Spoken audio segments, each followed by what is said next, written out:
The acceptance letter arrived on a Tuesday morning in March, crisp and official with the University of Chicago's seal embossed at the top. My hands trembled as I read the words, "We are pleased to inform you," and "full academic scholarship." For a moment, I allowed myself to imagine my parents' faces when I told them. Pride, maybe even joy. How wrong I was. Before we jump back in, tell us where you're tuning in from, and if this story touches you, make sure you're subscribed, because tomorrow I've saved something extra special for you. I had always been the disappointment, not the dramatic, rebellious kind that at least gets attention, but the quiet, invisible kind that parents learn to work around. While my older brother Marcus excelled at football and brought home trophies that lined our mantelpiece, and my younger sister Sophia charmed everyone with her violin performances, I was the one who buried herself in books and asked too many questions that made adults uncomfortable. Emma reads too much, my mother would tell her friends at dinner parties, her voice carrying that particular tone reserved for discussing problem children. We're worried she's not developing proper social skills. My father would nod in agreement, adding something about how I needed to focus on more practical pursuits. Reading doesn't pay the bills, was his favorite phrase, usually delivered while I sat at the kitchen table working through calculus problems for fun. The irony wasn't lost on me that I lived in Westfield, Connecticut, where education was supposedly valued above all else. Our neighbors sent their children to elite prep schools and hired expensive tutors. But in our house, academic achievement was viewed with suspicion, as if intelligence was something to be ashamed of rather than celebrated. "You're setting yourself up for disappointment," my mother said when I told her about my plans to apply to competitive universities. We were standing in our pristine kitchen, all granite countertops and stainless steel appliances that showcased my parents' success in their respective careers. Dad was a successful insurance broker, Mom worked in pharmaceutical sales. They had built a comfortable upper-middle-class life and expected their children to follow similarly practical paths.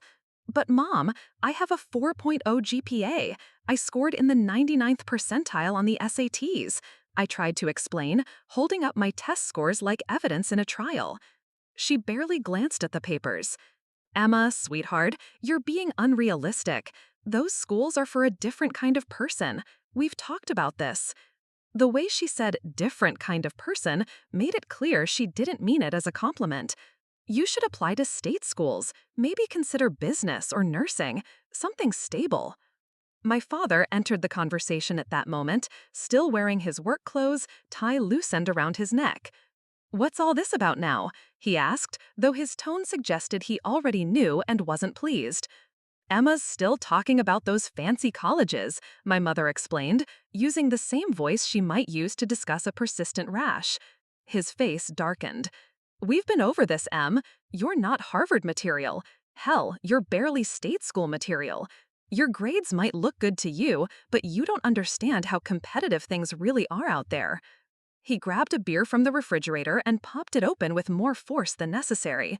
"You know what your problem is? You live in a fantasy world. All that reading has made you lose touch with reality." I felt something crack inside my chest, but I pressed on. "Dad, my guidance counselor says I have a real chance. Mrs. Rodriguez thinks—" "Mrs. Rodriguez is paid to be encouraging," he interrupted. "That's her job, but I'm your father and it's my job to keep you grounded. You're going to community college for 2 years, then transferring to Central Connecticut if your grades are good enough. End of discussion." The worst part wasn't the dismissal of my abilities. It was the way they looked at me when I tried to argue, like I was a child having a tantrum about wanting a pony. Marcus, who had been accepted to state on a partial football scholarship, was treated like a conquering hero. Sophia's acceptance to the Regional Performing Arts program was celebrated with a dinner out. But my academic achievements were treated as embarrassing delusions. "You're too much in your head," my mother would say whenever I brought up my goals of studying physics or mathematics. "Smart girls make people uncomfortable, Emma. You need to learn when to tone it down." But I couldn't tone it down. Learning felt like breathing to me. I would stay up late reading scientific journals I'd found online, working through complex equations that made perfect sense even when everything else in my life felt chaotic. When other kids were at parties, I was at the public library, diving into philosophy and literature and anything else I could get my hands on. My parents interpreted this as social failure. "It's not healthy," my father announced one evening when he found me reading Nietzsche at the dinner table. "You need to get out more, maybe join some clubs, meet some boys. All this studying is making you weird." Weird. That word followed me through high school like a shadow. I was weird for caring about my grades, weird for asking teachers for extra credit projects, weird for actually enjoying chemistry class and calculus. When I made National Honor Society, my parents attended the ceremony but spent the entire time talking to other parents about Marcus's football stats. The rejection letters started arriving in February. Thin envelopes that felt like paper cuts each time I opened them. Harvard, Stanford, MIT. Polite form letters thanking me for my interest and wishing me well in my future endeavors. Each one felt like validation of everything my parents had been saying for months. "Well, there you have it," my father said when he found me staring at the MIT rejection in our living room. He didn't even try to hide the satisfaction in his voice. "I told you those places weren't for people like us. Maybe now you'll listen to reason." My mother appeared from the kitchen, wiping her hands on a dish towel. "Oh, honey, what's wrong?" She saw the letter in her hands, and her expression shifted to something that looked like sympathy but felt more like triumph. "Another rejection? I'm sorry, sweetheart, but maybe this is the universe's way of telling you something." "I still have more schools to hear from," I said quietly, folding the letter and slipping it into my backpack. I couldn't bear to throw it away, but I couldn't stand to look at it either. "Emma, enough." My father's voice had that edge that meant the conversation was over. "You've embarrassed yourself enough. It's time to be realistic. I've already spoken to Dean Morrison at the community college. There's still time to enroll for fall semester." The community college, the backup plan that felt more like a burial plan for my dreams. I'd visited the campus once with my parents, a sprawling complex of utilitarian buildings surrounded by parking lots. Not that there was anything wrong with community college, but it wasn't where I belonged. It was like being told you could be a concert pianist, but only if you agreed to play in elevators. "What about my scholarship applications?" I asked, though I already knew what the answer would be. "What scholarships?" My mother laughed, not unkindly, but with the kind of amusement you'd show a child who insisted they could fly. "Honey, scholarships go to exceptional students. You're smart, don't get me wrong, but you're not scholarship smart." That phrase haunted me. Not scholarship smart, as if intelligence came in different categories and I'd been assigned to the bargain bin. I thought about my SAT scores, my perfect GPA, the advanced courses I'd taken, the research project on quantum mechanics I'd completed independently. Apparently, none of that made me scholarship smart. The worst part was how my family's attitude began seeping into my own thoughts. Maybe they were right. Maybe I had been delusional. The rejection certainly suggested as much. I started avoiding Mrs. Rodriguez's office because I couldn't bear to see the disappointment in her eyes. She'd believed in me, and I was proving her wrong one rejection letter at a time. "You know what your problem is?" Marcus said one evening when he found me crying over another thin envelope. He was heading out to some team celebration, already accepted to state, and riding high on his success. "You aim too high. I knew what I was good at, set realistic goals, and achieved them. You went for the impossible and got crushed. That's not brave, Em. That's just stupid."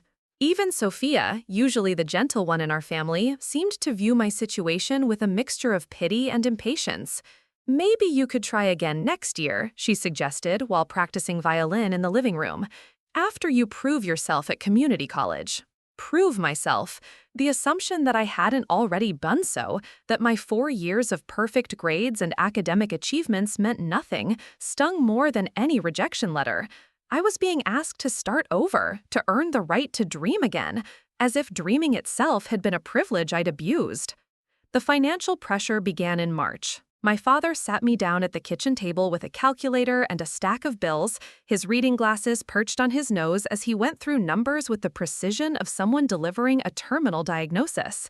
"Do you see this?" He pointed to figures I couldn't quite make out from my angle. "This is what we spend on your car insurance, your phone, your food, your clothes, everything. "You're 18 years old, Emma. It's time to start contributing instead of just taking." I had been contributing. My job at Riverside Books paid minimum wage, but I'd been saving every penny for college expenses. Apparently, that wasn't the kind of contribution he meant. "If you insist on this college fantasy, you're going to pay for it yourself," he continued. "Your mother and I have decided we're not throwing good money after bad. Community college or nothing." The ultimatum hung in the air like smoke. Choose the path they'd laid out for me, or lose their support entirely. It wasn't really a choice at all, which I think was the point. They were forcing me to abandon my dreams by making them financially impossible. I tried to explain that I was still waiting to hear from several schools, that some of them had need-based aid programs, but my father waved his hand dismissively. "You're living in fantasyland, kiddo. Wake up before you waste any more of everyone's time." That night, I calculated how many hours I'd need to work at the bookstore to pay for even one semester at an in-state public university. The number was staggering. Even if I worked full-time, which would make attending classes impossible, I couldn't afford tuition, housing, and living expenses. The trap was perfect in its simplicity. Mrs. Rodriguez tried to help when I finally returned to her office in late March, looking defeated and hollow-eyed from weeks of family pressure. "Emma, what happened to you?" she asked, her voice full of concern. "You look like you haven't slept in days." I told her everything: the rejections, the family pressure, the financial ultimatum. She listened without interrupting, her expression growing more troubled with each detail. "This isn't over," she said firmly. "You still have schools to hear from, and even if this year doesn't work out, there are other options: gap years, reapplying, starting at a 4-year school in spring semester." But I could see the worry in her eyes. She knew as well as I did that families like mine didn't take gap years to pursue dreams. They took permanent detours into practical careers and spent the rest of their lives wondering what might have been. The breaking point came on a rainy Thursday in early April. I'd just gotten home from work, exhausted from a long shift and emotionally drained from another day of pretending my life wasn't falling apart. I found my parents in the living room with a stack of community college brochures spread across the coffee table like a tarot reading that only predicted mundane futures. "Sit down, Em," my father said, patting the couch cushion beside him. "We need to talk." My mother looked up from a brochure about their business program. "We've been thinking about your situation, and we want to help you make the right choice." The right choice. Their choice. "We've spoken to Dean Morrison again," my father continued. "If you enroll by next week, you can still get into the accelerated business track. 2 years and you'll have an associate degree in something practical. Then you can transfer to a 4-year school if you still want to, though honestly, with an associate degree, you could probably find decent work right away." I stared at the brochures, colorful images of smiling students in generic classroom settings. Everything about them screamed ordinary, safe, small. They represented the death of every dream I'd ever had about myself. "What if I get accepted somewhere?" I asked quietly. "What if one of the schools I'm waiting to hear from says yes?" My parents exchanged a look that made my stomach drop. "Emma," my mother said gently, "it's time to stop living in the clouds. You're a good kid with decent grades, but you're not special. Not in the way those schools need you to be. And that's okay. Most people aren't special. Most people live normal, happy lives doing normal, practical things." Normal, happy. The words felt like a death sentence. That night, I lay in bed staring at the ceiling, feeling like I was drowning in my own life. Everything I'd worked for, everything I'd dreamed of, was being systematically dismantled by the people who were supposed to support me. I thought about Mrs. Rodriguez's words, about belonging anywhere I wanted to go, but they felt hollow now, like something said to comfort a child afraid of the dark. Maybe my parents were right. Maybe I wasn't special. Maybe intelligence without opportunity was just another form of delusion, and I'd been fooling myself for years about what was possible for someone like me. "At least you'll have something to put on college applications," my mother said afterward, as if my academic achievements were consolation prizes rather than real accomplishments. The guidance office became my sanctuary. Mrs. Rodriguez, a small Latina woman with kind eyes and an endless supply of encouragement, was the only adult who seemed to believe in my potential. She would stay after school to help me research scholarship opportunities and practice for interviews. Emma, you have something special, she told me one afternoon as we worked on my personal essays. Don't let anyone convince you otherwise. I've been doing this for 20 years, and I recognize brilliance when I see it. Those words meant everything to me because they were the only ones I was hearing. At home, every conversation about my future felt like a negotiation where I was always on the losing side. You're being selfish, my father said when I showed him the application fees for my Reach schools. Do you know how much money you're asking us to throw away? $60 here, $75 there. For what? So you can get rejected and feel sorry for yourself? I had saved up money from my part-time job at the local bookstore to pay the fees myself, but that wasn't the point. The point was that they saw my dreams as frivolous expenses, my ambitions as character flaws that needed to be corrected. The night I submitted my applications, I sat in my bedroom looking out at the tree-lined street where we lived. Other houses glowed with warm light, families probably celebrating their children's achievements or at least supporting their attempts. In our house, my applications felt like a dirty secret, something I had to pursue in stealth mode. My phone buzzed with a text from Mrs. Rodriguez. Proud of you for following your dreams. Remember, you belong anywhere you want to go. I held on to those words through the long winter months of waiting, through the daily reminders from my parents that I was setting myself up for heartbreak, through the constant pressure to have a backup plan that looked suspiciously like giving up entirely. Because deep down, beneath all their criticism and doubt, I knew something they didn't. I knew that intelligence wasn't something to be ashamed of, that curiosity wasn't a character defect, and that dreaming big wasn't the same thing as being unrealistic.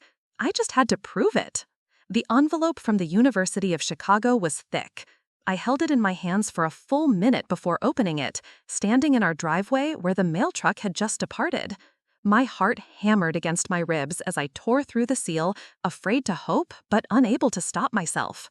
We are pleased to inform you that you have been selected as a recipient of our full academic merit scholarship. Preparing and narrating this story took us a lot of time, so if you are enjoying it, subscribe to our channel. It means a lot to us. Now back to the story. The words blurred as tears filled my eyes. Not just acceptance, a full ride. 4 years of tuition, room, board, and living expenses covered because they believed in my potential, because someone, somewhere, thought I was exactly the kind of special my parents insisted I wasn't. I ran into the house, clutching the letter like a lifeline. My parents were in the kitchen, my father reading the newspaper while my mother prepared dinner. They looked up when I burst through the door, breathless and grinning. I got in, I announced, holding up the letter. University of Chicago, full scholarship. The silence that followed was deafening. My father's newspaper crinkled as he lowered it slowly. My mother stopped stirring whatever was in the pot and turned to face me, her expression unreadable. "Let me see that," my father said, extending his hand. I passed him the letter, watching his eyes scan the official letterhead, the formal language, the scholarship details spelled out in black and white. "This has to be a mistake," he said finally, "or some kind of scam. Nobody gives out full scholarships to random kids from Connecticut." "Dad, it's real. I researched the scholarship. It's their merit program for students with exceptional academic records." The words tumbled out of me in a rush. "They want me to start in the fall. I need to respond by May 1st. My mother took the letter from my father, reading it with the same skeptical expression she might use to examine a suspicious piece of mail. "Emma, sweetie, this seems too good to be true. Are you sure you're reading this correctly?" Of course I'm reading it correctly. The frustration in my voice surprised even me. "Why can't you just be happy for me? This is everything I've worked for." "We're just being cautious," my father said, though his tone suggested something more like denial. "These things usually have catches, hidden fees, requirements you can't meet. They don't just hand out free educations to anyone." Anyone? As if I were just anyone, as if my years of dedication and achievement meant nothing. Marcus wandered into the kitchen at that moment, fresh from practice and still wearing his state university sweatshirt. "What's all the shouting about?" "Emma thinks she got a full scholarship to some fancy school," my mother explained, still holding the letter like it might bite her. "Thinks?" I repeated. It's right there in writing. How much more proof do you need? Marcus grabbed the letter and scanned it quickly. For a moment, I saw something flicker across his face. Surprise, maybe even respect. But it vanished quickly, replaced by the same skepticism our parents wore. "This doesn't make sense," he said. "If you're so smart, why didn't Harvard want you? Or MIT? Why would Chicago offer you money when better schools rejected you?" The question hit like a physical blow. Even in my moment of triumph, they were finding ways to diminish it, to make me doubt myself and my achievements. "Maybe because they actually looked at more than just my name," I said quietly. "Maybe they saw potential instead of just problems." "Don't get an attitude with us," my father warned. "We're trying to protect you from disappointment. These scholarship things fall through all the time. You get there and find out you don't qualify, or your grades aren't good enough to maintain it, or they expect you to do things you can't do." That evening, they insisted on calling the university to verify the scholarship. I sat in the living room, listening to my father grill some poor admissions officer about the legitimacy of my award, the requirements, the fine print. When he hung up, his face was grim. "Well?" my mother asked. "It's real," he admitted reluctantly. "But Emma, this is a huge responsibility. If your grades slip even a little, you lose everything. You'll be stuck in Chicago with no money and no way home. Is that really a risk you want to take?" "Yes," I said without hesitation. "It's exactly the risk I want to take." But they weren't finished. Over the next week, they launched a campaign designed to talk me out of accepting. Chicago was too far away, the academic pressure would be too intense, I'd be surrounded by students from wealthy families who would make me feel inferior. The scholarship was probably a trick to get students to enroll and then find excuses to revoke the funding. "You're making a mistake," my mother said one morning over breakfast. "Community college is safe. It's practical. You could live at home, save money, and still get an education." "I don't want safe," I replied. "I want the chance to see what I'm capable of." "What you're capable of is setting yourself up for failure," my father shot back. "You've always been stubborn, Emma, but this is beyond stubborn. This is delusional." The phone call that changed everything came on a Wednesday afternoon in late April. I was at work, shelving books in the literature section, when Mrs. Rodriguez called my cell phone. "Emma, you need to get to school immediately," she said, her voice tight with excitement. "There's someone here who wants to speak with you." I got permission to leave early and drove to the high school with my heart pounding. Mrs. Rodriguez met me at the main entrance, practically vibrating with energy. "The Dean of Admissions from University of Chicago is here," she said as we walked toward her office. "Dean Patricia Walsh. She's driving through Connecticut meeting with scholarship recipients, and she specifically asked to meet you." Dean Walsh was a distinguished woman in her 50s with silver hair and kind eyes behind wire-rimmed glasses. She stood when I entered the office, extending her hand with a warm smile. "Miss Emma, I've been looking forward to meeting you," she said. "Your application was one of the most impressive we received this year. Your research project on quantum entanglement was particularly fascinating." We talked for nearly an hour about my academic interests, my goals, my research. She asked thoughtful questions about my methodology and seemed genuinely interested in my answers. It was the first time an adult had spoken to me about my intellectual pursuits without a trace of condescension or skepticism. "I have to ask," Dean Walsh said as our conversation wound down. "We tried calling your home to arrange this meeting, but your parents seemed somewhat resistant to the idea. They suggested you might not be serious about attending." My cheeks burned with embarrassment. They think I'm making a mistake. Dean Walsh's expression shifted to something I couldn't quite read. "May I ask why?" I found myself telling her everything. The constant dismissal of my achievements, the pressure to attend community college, the way my family treated my intelligence like a character flaw. Dean Walsh listened without interrupting, her expression growing more troubled with each detail. "Emma," she said finally, "I've been doing this for 25 years. I've met thousands of students and their families. What I'm hearing concerns me greatly." She paused, choosing her words carefully. "Your parents called yesterday and asked me to withdraw your scholarship offer. They said you were having second thoughts and that the academic pressure would be too much for you. They wanted to save everyone the embarrassment of you failing out." The world tilted around me.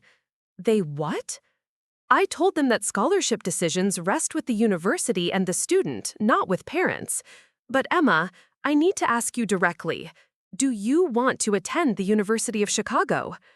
More than anything, I whispered. Dean Walsh nodded and pulled out her phone. Would you mind if I called your parents? I think there are some things that need to be clarified.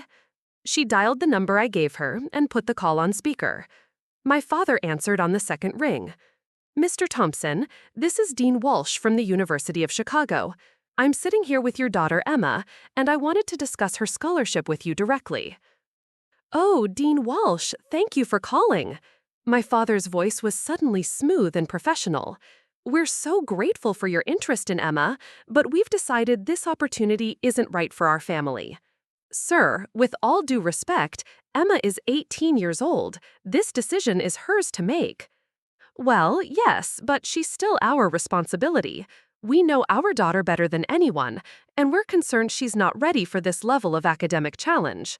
Dean Walsh's voice remained calm but firm.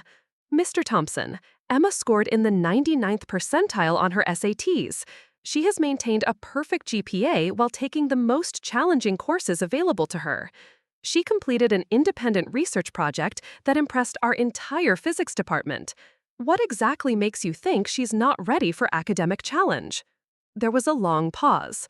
When my father spoke again, his voice had lost some of its confidence. Look, we just want what's best for our daughter. These fancy schools have a way of crushing kids who don't belong there.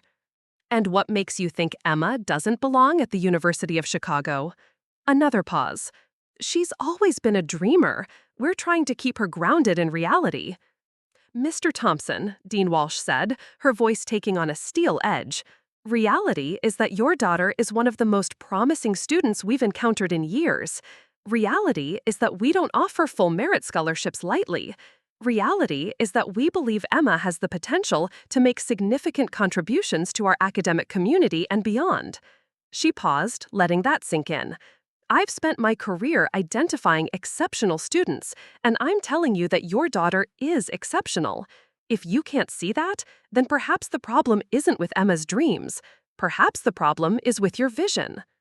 The silence on the other end of the line stretched so long, I wondered if my father had hung up.